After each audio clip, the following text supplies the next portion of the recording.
Julie, I want to thank you for joining the podcast, Scaling with Heart. Um, do you want to go ahead and take a minute to introduce yourself and give us a little bit of your background? Sure. Thanks so much for having me, Nikki. And I love the name of your podcast right out of the gate, Scaling with Heart, but more on that in just a moment. People call me Dr. Julie Lopez, and I have a background initially in systems engineering, and then I switched over after a few years designing computer systems. I decided I was better suited in terms of my talent and also my interest in working with the human system, which I would say is the most complex system of all. And so I have a business that's a mental health business that has brick and mortar in DC, Maryland, and Virginia called Viva Partnership. And our specific calling and our niche with our clientele is working with all the variety of very effective, results-oriented, scientifically based, cutting-edge therapies that fall into the realm of brain-based therapy, body-based therapy, or expressive therapy. And what's unique about them is they specifically don't rely on talk. The movement and the change happens without the talk because that only connects into the frontal lobe of our brain, and it's not where the real change can happen. The change that changes the way your heart beats or the way that your throat closes up or not, or your palms sweating, or even things like the health of your gut microbiome. I bring that in there only because Nikki and I spoke about something a little bit before we jumped on, but the incredible connections in this complex human system are best maximized for productivity, joy, bounty, flourishing when we get below just this linear analytical thought. And so that's one of my businesses. The one that you see a lot that I'm usually talking about on LinkedIn has to do with my very specific work with business owners, other entrepreneurs like me who are leading groups of people. That's why I loved your heart-centered leadership, because what the statistics show is that 75% of high achievers actually come from a history of adversity. They have some type of challenge that they've overcome, or many challenges that have made them incredible in terms of their accomplishments, but don't always match what's going on the inside, because some of those great skills they've gotten haven't actually translated into a life of joy or relationships that are flourishing, or even a mind that isn't racing, or that has clarity. So that company and all those programs fall under Leaders Loving Life, and we have really intensive one-on-one specialized, not a lot of spots for that. Actually, I have a wait list for that type of real expert work. And then we have a breakthrough group coaching program that comes with the full and very complex portal of information that people can understand, who are lay people, and how to incorporate it into their lives. So that's probably more than you wanted to know. I have a backstory on all of that, but that's why I love the heart-centered leadership, because I actually think that the leader being at their best has such a huge trickle down to everyone in the organization, including, of course, their family and their loved ones and all of that. So brava to you, Nikki. Yeah, well, thank you. I've always tried, I learned the hard way. It's funny you say that, what was it, 75% of high performing leaders come from some kind of adversity. Yes. I've learned everything the hard way. You're not alone, girl. Through trial and error. It's like, oh, well, I would do something and well, that didn't go very well. Let's redo that and try that again. And over the course of my career, I did learn how to lead from a place of service, which is heart. And through that became clear on what it is I love and what it is I love to do and what it is I don't love to do, and helping people get stronger and find their strongest self is something that I love to do. And learn more about. And that is why I just love your stuff on LinkedIn that I read about so much. Um, I Thank just you. really dig it. Can you tell me what sparked your transition from systems engineering into the therapy and human systems work that you do? Yes. Well, we have to go way, way back because I would say that my engineering work was a product of my favorite coping strategy, which is performance and achievement. So I would say I was a performance addict. I didn't even know it, but I was constantly chasing achievement, gold stars, all of that kind of stuff. And it was my way of coping with a really base kind of primal injury that I experienced as a baby when I was given away by my family and spent the first 3 months of my life in an orphanage. And of course, I don't remember any of that explicitly because we don't really have explicit memories until the age of 3. But that experience of being abandoned, of being, you know, I don't know if you know this, but babies in an orphanage don't cry because there aren't enough resources. We learn as humans how to self-regulate and how to adapt to our environment. And all of those early adaptations actually took hold. And I had all kinds of struggles as a child, teen, and even I would say into my 20s where I made those decisions about, oh, I'm going to do engineering. I did that because my teachers and my parents said that's what you do. And as a performance addict, as an achiever, I was like, okay, that's what I have to do, right? Because like if you're okay, then I'm okay. And I would say making the switch over was probably twofold. One, it was me being my authentic self, what I was really interested in. And I'm sure I was partially interested in it because I needed to heal myself. Like I needed to come online in my own life.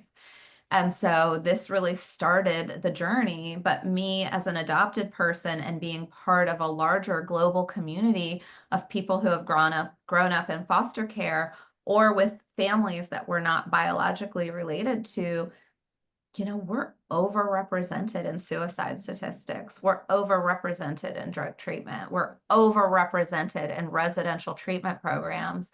And the services aren't really taking into account. Many places don't even ask on an intake, for an adult. And even, I have so many stories to tell. But anyway, my center and the work that I do are all based around my life story and what I learned in the process of over 3 decades of rigorous study around how the human system works.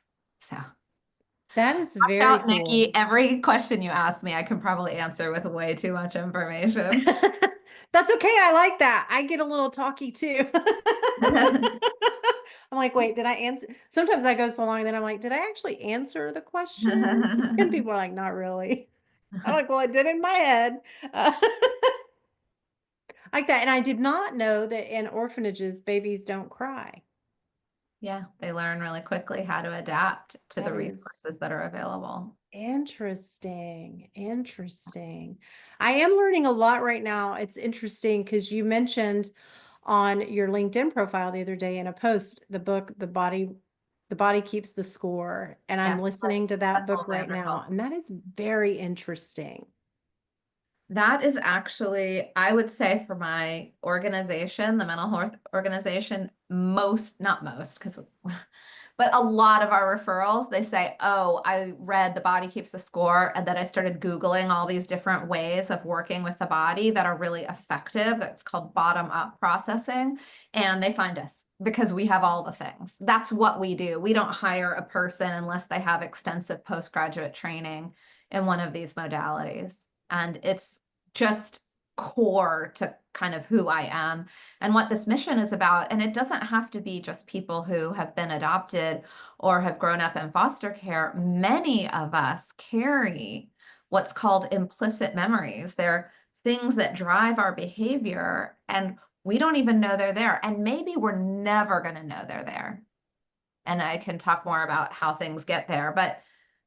And these therapeutic approaches serve You do not have to, and this is like old fashioned, you do not have to talk through terrible things, like things that you said, I'm never going to speak about this again, or you don't have to at all to actually change the way that it's being held in your body and benefit from what results emotionally, psychologically, yes, and also physically. I've seen it time and time and time again where someone reduces their stress load and the physical symptoms that they've been struggling with change. So how does one do that? How does one move from how does one begin to heal themselves or begin to heal without the talk therapy when there's clearly trauma or something that they need and want to overcome? Yes. So I can tell you in general terms what happens, and it might be helpful for me to even tell a story about how implicit memory was discovered 125 years ago to help the listener kind of go along the journey of understanding there's a whole different map below our consciousness. Okay. And it starts out with a Swiss neurologist named Edouard Claparede, and he was studying brain injury patients at a hospital. And what he was doing in his research is he was going in each day and having conversations to see if anything would create a continuity of memory from day to day. Well, he wasn't having much success. And there was this one particular patient he was going in to see daily. And when he went in to greet her, he would extend his hand. She would shake his hand, and they would have the same conversation every day.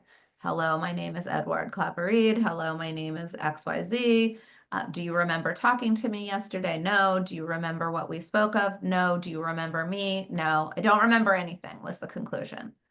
So one day, in the name of research, which would not go over so well today, he decided to put a tack in his hand. And when he went in to shake her hand and she shook his hand, she recoiled, he pricked her, and she recoiled in pain, and she refused to talk to him anymore that day. Well, the next day he went in with his usual routine, no tack this time, and he just held out his hand to greet her, and she wouldn't shake his hand. And he said, "Why won't you shake my hand?" And she said, "I don't know." And then he asked her all the usual questions. "Do you remember talking to me yesterday?" "No." "Do you remember anything that transpired between us?" "No." "Do you remember who I am?" "No." No memory, just like usual. Yet somehow, somewhere in her system, had encoded that something about this man, his voice, his mannerisms, his gesture was dangerous. He said, "Why won't you shake my hand?" She said, "I actually have no idea." She had no conscious memory of why, but something else was telling her, don't do it. On a complex level, we have this all the time. All of us do. And when there are things that are happening in our life that seem illogical, that like logically you're like, of course I should eat my green beans or whatever, or like, of course I should do my exercise program, or of course I'm going to apply for this amazing job, but then somehow you don't, but it goes against logic. It's because there's something deeper down saying this is not a good idea, right? People have fears of failure, fears of successes, complicated mapping, right? You just take the handshake, but make it way more complicated. You know, this particular season makes me feel this way. This particular smell has me, there's a complex system that is working to keep you safe all the time. So when you ask the question, how do you change that? There are a lot of different tools. I could list out a ton of them. You're reading about them in The Body Keeps the Score.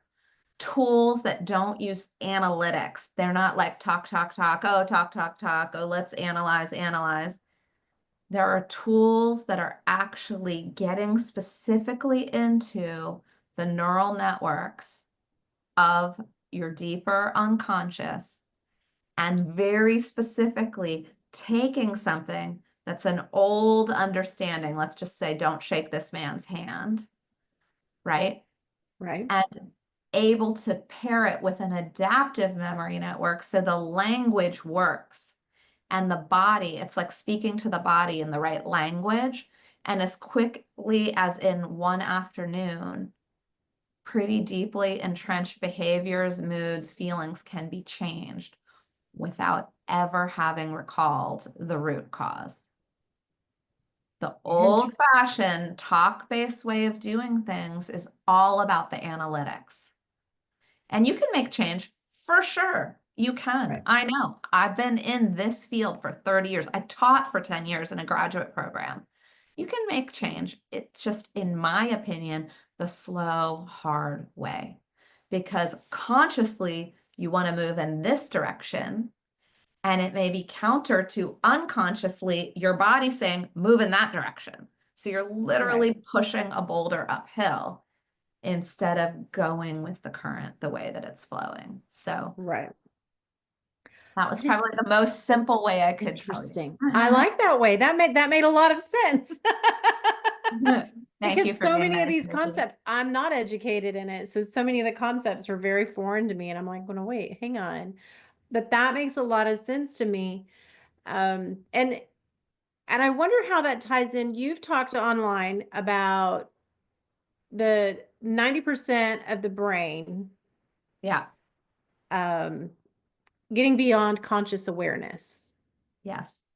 How can you talk a little bit more about what that means and how do we access that? Is there um, especially if we can't find a program like yours or people who, whatever it is, they just have a block and I know people who could benefit from any kind of therapy, but they just have Mhm. a block and they just won't engage in it at all. And um, how might they tap in or begin to tap in on their own if they can? Well, I think I see this all the time because I speak a lot to entrepreneurs, and I'm not saying they're all against therapy. Some are like, oh, yeah, therapy's so great. But I'm not talking that way. I'm talking as an entrepreneur, talking to other entrepreneurs. And so when we look at books like From Good to Great or, Scaling Up or something like that, and one of the pillars is people. And of course, they're talking about people, hiring, firing, the right butts in the right seats, like who have the qualities that we would really want to have. I would say the single most important person in the whole environment of business is the leader. Because if the leader's energy is low, or if the leader has these big blind spots that they're not able to see, then it's going to trickle down into their systems, into the other people, and into the, motivation of others. And so I do a workshop called The Science of Leadership Breakthroughs, and everyone can get on board with the idea that everyone wants breakthroughs to happen, right? If you're stagnating, or especially, this is one of the easy tests that I encourage people to think about, which is that when to figure out when it's something more unconscious. So when you want to do something, like you truly authentically know that you want to do it, and you're motivated to do it, and you know how to do it, and you're also capable of doing it, if all those things are met and you're still not doing it, then I promise you there's something deeper down in your wiring that's telling you, not in words, but in like sensation, don't do it, right? It's when we see self-sabotage. It's when we see, oh, kicking the can down the road. It's like, I'm avoiding this thing. Now, if you don't know how to do it, then the next step is learn how to do it, right? That may be the issue. If you don't Right. want to do it, maybe you delegate, or you know what I mean? I'm talking about when you want to, you can do it, and you know how to do it, but you're not, then there's a block there. And so usually what happens is people are motivated to move the blocks. They're not motivated to go to therapy, Right. right? Because therapy for some people has kind of a stigma around it. And so just understanding, hey, yeah, I'm gonna, which is why my portal is called the Breakthrough Academy. It's all about like, how do you move roadblocks? And it uses more accessible language so that people are like, oh, okay, these are some of the things I can do to start thinking about the roadblocks differently and actually doing the things that are going to move that unconscious piece of what's going on. Interesting. That made me, I mean, listening to you talk right now, my youngest daughter popped into my head. When she was a kid, she did competitive horseback riding. And during a riding lesson one time, she fell off the horse and broke her arm. It was a bad break. It took her months to get back up, right? Because Yeah. we've always subscribed to the theory that if you fall off, you get immediately back on, unless you physically can't. And she couldn't. Her elbow was in her bicep, so that required surgery. It was real bad. Terrible. But it was interesting because when she healed and the doctor finally released her to get on a horse again, she would not ride that horse. The horse that she fell off and broke her arm on, she would not ride that horse again. She's like, I'll Yeah. ride this horse. And so she was riding another horse, and which meant we shifted competition disciplines and everything for her. And she was riding this other horse, and she's super gifted in the saddle. And the horse is super gifted. Both of her horses were super gifted. I mean, and they were just such great pairs, and she knew how to do it and she wanted to do it. And like you said, all of those things were there, and she wanted to compete, and we were trying to get her ready she wanted to go to a world championship, the Oh Pinto my World gosh. Championship show. This is a big deal. Big deal. And she was in training for it and pushing and pushing and pushing. And she just couldn't push past the Yep. fear of falling off and getting hurt. Yep. I work with this And all the time. And I have clinicians who have very specifically worked with different types of performance-based roadblocks. A mhm, professional singer who developed a hitch in her voice. These tools helped her move past that. I've had quite a number of executives who've had developed a fear of flying after some specific events where you can logically be like, oh, of course you do. But it was the same thing, knew they were going to be fine, read the stats, wanted to fly, needed to fly for work, and couldn't get on the plane. Their body wouldn't let them. Like once they heard the noises of the airport, all the sensory stuff, we can rewire that. I that is wish, so I, cool. I mean, and your daughter, that particular presentation, like literally in an afternoon, we could change that because it was one discrete experience that clearly like told her body, this is not in your best interest, right? Yeah. And she logically That's knew it was going to be fine because she'd done it for years and it didn't, right. whatever it was. Right. We did eventually get her back on the original horse that she fell off of and hurt herself on. Um, but not until the second horse got hurt and broke his knee. Oh no. But It was imagine, crazy. It was, think about all that time and energy and effort yeah, that went into like accommodating. And that's such a great, I mean, I hate that that happened for your daughter right, and all this, but it's such a great story to illustrate the lengths to which we will go as human beings to avoid certain things that may not even logically be what we want. Right. right, But our body's telling us for adaptive purposes or for survival purposes, this is kind of the best way to go. Right. And your right. daughter's story is such a great illustration of that because it sounds like you all tried super hard to overcome this in whatever ways. She changed her style of riding, she changed her horse, all the things. It's a lot. I can't Yes, imagine how much time, energy, and money that cost you. a lot. I It was am sure. it was a lot. And it's funny because she switched to her Pinto and competed with him for a while. Then he got hurt. And while he was recovering, she went back to the other horse and thought, okay, well, we're going to show this horse again. And she's like, I am. And she had that, she wanted to get past whatever her issue was. She wanted to get over it. And so she's like, I'm going to have to do this. I have to do this thing. I have to get on this horse and do the things. And so we put her and that horse back in training with the trainer. And our trainer kept saying, man, she just, you know what? She needs to fall off. She's afraid she's going to fall off. She needs to fall off to learn that she can fall again and it's not going to be the end of the world. Right. And my mom was very involved. My mom and I were both standing there going, oh, I hate to say it, but I think if she comes off, I think she'll never get on another horse. Mm. That's what I think. She just was so fearful. And, it's funny, they had, I don't know how much you know about horses, A little but bit. a I little have bit. friends who are obsessed, so. Okay. So in hers, I mean, we had the walk, the trot, and the canter, and then a hand gallop, and all of the different speeds, gaits. And she could walk him and be just perfectly fine. She could trot and be perfectly fine. But as soon as she picked up a canter, she would essentially curl into the fetal position on his back. And the canter is when she fell off. And So, all he did was trip.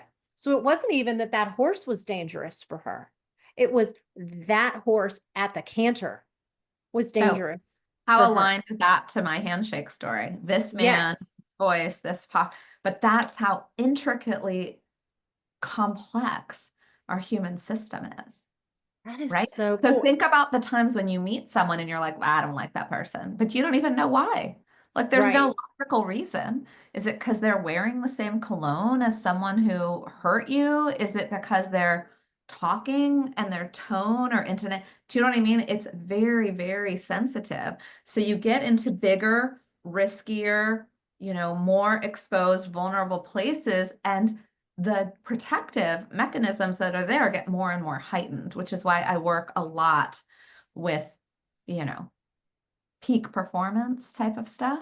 Mm-hmm. Olympians, actors. I think you might have seen, I don't remember, but I shared something about an interview that Miley Cyrus did. She used one of the many types of techniques that I'm trained in. She used something called eye movement desensitization and reprocessing. It goes by EMDR, but she did it because she had stage fright. And she talked about how effective it was and she did a really good job of explaining what her process was like.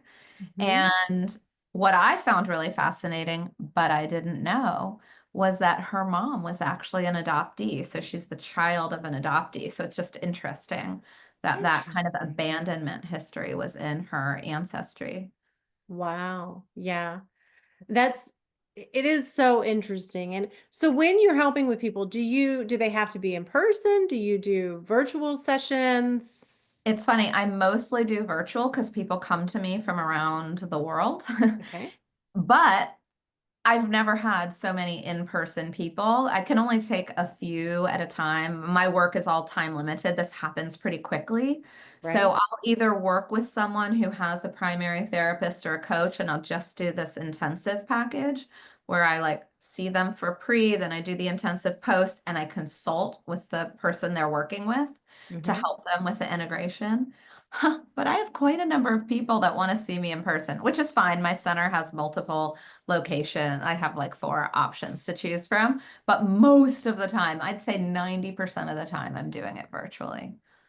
That is so cool, Julie. Thank you. And before the That is- pandemic, people used to fly in to come and do it. But then because I was so against doing the work virtually, I was like, it doesn't work. I need to be right in person. I need to see because you're looking for neurological markers. I can see them over Zoom. It's totally fine. that And is so cool. and we've gotten great results. So yeah, I'm That mostly. is that is so cool. In a time when companies think they can't have distributed remote teams because you can't make an actual connection over Zoom, Oh and no. you're helping people connect with themselves Totally. over Oh, Zoom. and I wanted to say, and I don't remember if you said this before we got on or while we were recording, but you said, "Oh yeah, the way you work is primarily in the emotional and psychological space." It is all connected. Yes, most Right. people come to me because they're like, "Oh yes, I want to get over stage fright," or "Oh, I've got this big thing I want to do and I've got a block," or something like that. But I had a woman come to me who I have actually so many stories. I'm just going to pick one. She came to me because she was having a lot of anxiety. a lot of anxiety, like panic attacks. And she was a business owner, a perfectionist. And we did this deeper type of work, helped completely with her perfectionism. And it was causing problems. It was causing problems in her marriage. It was causing problems with her employees. It was causing problems in her health because she would stay at work all hours, just getting things like just right. She wouldn't go to social engagements because she couldn't control the environment. So anyway, there was a lot of spill out for this. With, just a day of working on this, unknotting it, taking out what was causing the problem, all of those behaviors went away. The energy behind them went away. But more importantly, and why I'm highlighting this story, she had had psoriasis, which is an inflammatory skin condition, for over 30 years, and it completely disappeared because the That is stress interesting. load in her body went way down. The trauma load in her body went down. We moved it. It wasn't compartmentalized anymore. It wasn't stuck in there. And so all the inflammation that goes with that, all the irritation literally went Mm-hmm. away. So her dermatologist is like, I need to talk to her. What's happening? Because all the treatments had not been working. She was under doctor's care. Right. That is crazy. I mean, it is super interesting to me how powerful the mind and the body and the whole thing is. So I mean, it's powerful. just it's just so funny. My husband made a joke the other day that we needed to move and retire to like Michigan or Minnesota or somewhere cold. Um, because and I was like, not happening. But his point in it was that just for the last couple of years, and we were talking to our naturopath about this morning, and she's like, we need to figure this out. There's some rewiring that has to be done somewhere in your system. Um, and she's like, I don't know where, but there's wiring that has to be changed. All of a sudden, the last couple of years, if he gets hot, Mhm. he develops a rash. Mm. And the weather's starting to shift and cool off. And we had a day where it was going to get all of 60 degrees. And so he's like, and he always wears shorts and wicking shirts. But that day he's like, it's only going to be in the 60s, low 60s. I'm wearing pants. So we wore long pants that day. And then he was in a house that it was like 75 degrees in the house and he got warm. And all of a sudden he started itching and he's got this rash. And I Mm. walked in just as he was getting out of the shower, and the right side of his chest was fire engine red, but the Oh my white God. side was totally normal. And he Wow. is just, oh my gosh, this just itches like crazy. And the right side was red and inflamed, but the left side was normal. I'm like, what is going Oh, on? This is terrible. It sounds so so weird. uncomfortable. And so Yeah. he's got, the ointments and, whatever that his doctors have given him. And he's, trying to just trying to survive the itch Yeah. of it. And it's, yeah, this morning the naturopath is like, there's something going on in your system that you need to rewire because obviously the ointments aren't working. And, Right. diet. I mean, he's got a super clean and pure diet. She's like, the diet's not a problem because you're off of all of the inflammatory foods. So it's like, it's crazy. And I don't know what could have happened. But from what I'm understanding, it could even be something that happened when he was a kid that's just now triggered. Yes. It's And not even I'm going to send you off on a new reading spree if you're interested. okay. Have you heard of the gut brain axis? Think I have, but we've not read it yet. Look that up as a concept because you talked about his microbiome and now he's having, your skin, your epidermis is your largest organ in your body, but he's having reactions in both these places. And there is like the stomach is often referred to as your second brain. And so things that are distressing can be activated there. And you're reading The Body Keeps the Score, so you're learning a little bit about the vagus nerve and the way that the vasovagal response Mm-hmm.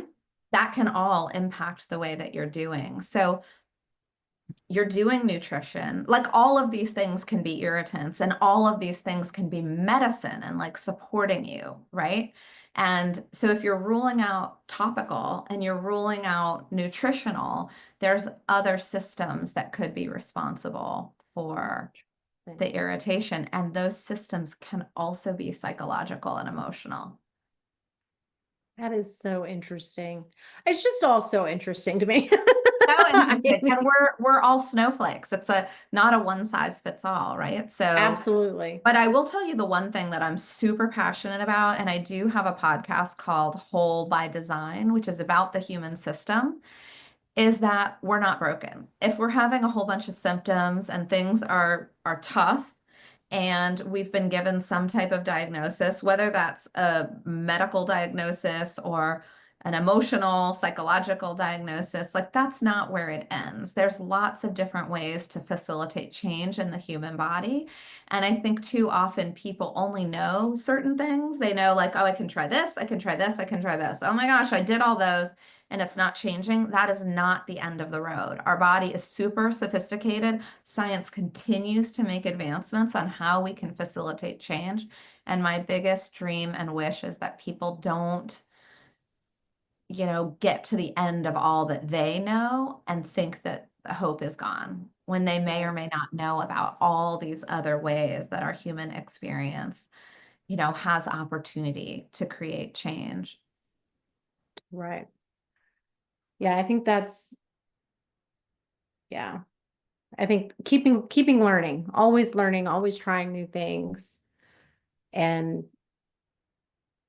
yeah, I'm just so intrigued by all of it. And I know that we It's are coming up on fascinating. time because you have another meeting. Good Um, job. huh? I said, good job. I keep track. I pay attention. Love it. Um, and I know a lot of people only seek help or healing when there's a crisis or something. I mean, they have to be pushed to that crisis point, right? Yeah. And so they hit their crisis, they get help, and then they're better. What advice do you have and how do you help people? Maybe we wrap up with this. How do you help people not drift back into old habits, or how do you help them make sure they stay aligned as they move forward? Yeah. So that is a super relevant question. And especially when I talk to you about these intensives that I do, where people get big changes in a short amount of time, that doesn't mean, let's just say somewhere deep down, it was encoded that maybe they didn't matter or their boundaries didn't matter, and then they really really feel in a visceral way like, oh my gosh, wait, I do matter and I do have limits and I have all these things. Well, it's not like at that moment, just because the load is down internally, that suddenly they're like super excellent at negotiating boundaries and navigating complex situations. They have almost no practice, right? They either don't put up boundaries or they just follow someone else's program instead of saying, wait a second, I don't think I'm interested in that, or this isn't what I want to do. So having the ability to gracefully stay in relation with someone and create boundaries or have a response to however they respond, it's more complex. And so that's part of the integration work, the work that becomes so much easier afterwards, because it actually takes time to form new habits. Right. And it can be seductive, even if the drivers aren't there, to go back into, old pathways that were once familiar. So a lot of it has to do with accountability, staying intentional, keeping, what we measure and what we track is what flourishes. I'm sure you're the queen of that in the arenas that you've been working in. But a big piece of staying the course is setting up systems and accountability and things that support the new habit, even being around people that are supportive of that habit. We make these like unspoken contracts with people where out of loyalty, we need to, I don't know, eat the ice cream sundae on Fridays or whatever, that there's ritual and that there's ways of subtly maybe not supporting someone who's trying to create new habits or new ways of being. So all Right. of that's really important. Environment, community, accountability. Yeah. I dealt with a little bit of that, the support and the old habits when I was this last year after my job ended and I went back to school. And here I am, I have just jumped right off of this cliff's edge into unemployment land and and let's top that off with going back to school. And there were people in my life who were like, "Oh, that's really cool. Good luck for you." But then they would do little things that would kind of try to pull me off path. And I learned quickly that if I really wanted to stay the course, that one, I had to want to stay the course, but I also had to replace the naysayers in my circle with yay sayers, if you will. Yes, Uh, of course. So you know exactly what I'm talking about. people who would cheer you on and genuinely cheer you on and support you and keep you on that track. Yeah. And it's not easy to do. And I think you're right. It's so easy to just slip back into that old pattern. Well, yeah, And sometimes when you've worked the stuff out that's deeper down that was pushing you in that direction, it could just happen because you're not staying conscious, right? It's no longer the pull, but it's familiar. yeah, yes. Well, this has been so enlightening. I have really enjoyed it. And I hope people get something out of it. And I really just want to thank you for taking your time to be with me today on here. Is there any passing thoughts or advice you want to share before we No, I just think it's sign off? great. I love your heart-centered leadership. I hope this might give people a little food for thought, a little additional reading. If you want to read more about what implicit memory is about, I actually wrote a book on it called Live Empowered: Rewiring Your Implicit Memory to Thrive in Business, Love, and Life. Really long subtitle. And it was endorsed by Gabor Mate, another amazing author who's written so many great books about healing and specifically about work with trauma and addiction. So yeah, I applaud what you're doing, and I think heart-centered leadership is 100% the way to go in life and in business and in everything. Right, in everything. And if we get it right in one place, I think we get it right in all of the otother ones. Can, Yes, it can be. it can be. Yes. Well, thank you so much. Of course. I really, really enjoyed it. And where can people find you online, Julie? Well, I am on LinkedIn, Dr. Julie Lopez, and I'm on Instagram, Dr. Julie Lopez. And if anyone wants to reach out directly, I would say julie@leaderslovinglife.com. I love it. Well, thank you so much. Thank you for having me, Nikki. I hope you enjoy the rest of your day. You too.